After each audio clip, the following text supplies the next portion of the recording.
अगर आप खुद को अधूरा समझते हैं तो ये कहानी सिर्फ आपके लिए है, क्योंकि कभी कभी जो टूटे हुए होते हैं वही दूसरों की जिंदगी को सबसे ज़्यादा खूबसूरत बना देते हैं। सुनिए दो घड़ों की सच्ची कहानी। बहुत समय पहले की बात है। एक गांव में एक बूढ़ी औरत रहती थी।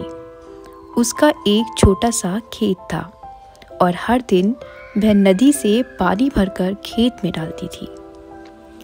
उसके पास दो मिट्टी के घड़े थे, जिन्हें वह एक लकड़ी के डंडे में बांधकर अपने कंधे पर रखती थी। एक घड़ा बिल्कुल ठीक था, पर दूसरा घड़ा थोड़ा टूटा हुआ था, जिससे रास्ते में से आधा पानी गिर जाता था।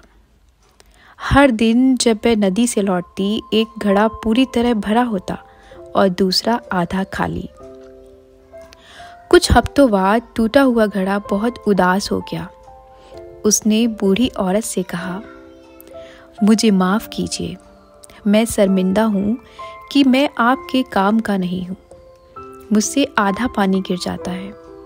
आप इतनी मेहनत करती हैं, फिर भी मैं आपकी मदद नहीं कर पाता।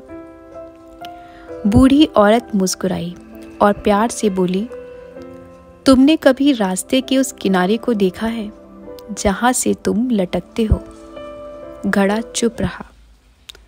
बूढ़ी औरत ने कहा, चलो आज जब हम वापस चलें तो ध्यान से उस रास्ते को देखना।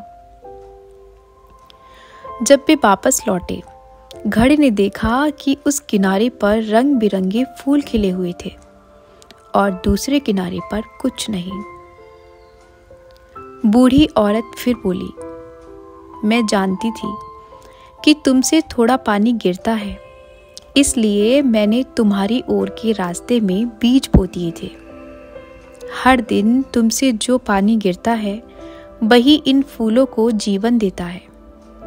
मैं इन फूलों को तोड़कर मंदिर में चढ़ाती हूँ और गांव के बच्चों को देती हूँ। अगर तुम ना होते तो ये सुंदर फूल कभी ना उगते। इस कहानी से हमें ये शिक्षा मिलती है, हम सभी में कुछ ना कुछ कमी होती है, लेकिन उन कमियों में भी खासियत छुपी होती है। अगर हम अपनी कमजोरियों को सही तरीके से अपनाएं तो वही कमजोरियां किसी के जीवन में रंग भर सकती हैं। हो सकता है आप खुद को अधूरा समझते हो, लेकिन यकीन मानिए आप किसी की जिंदगी का सबसे खूबसूरत हिस्सा हो सकते हैं। बस यूं ही चलते रहिए, पानी गिरता रहेगा और फूल खिलते रहेंगे।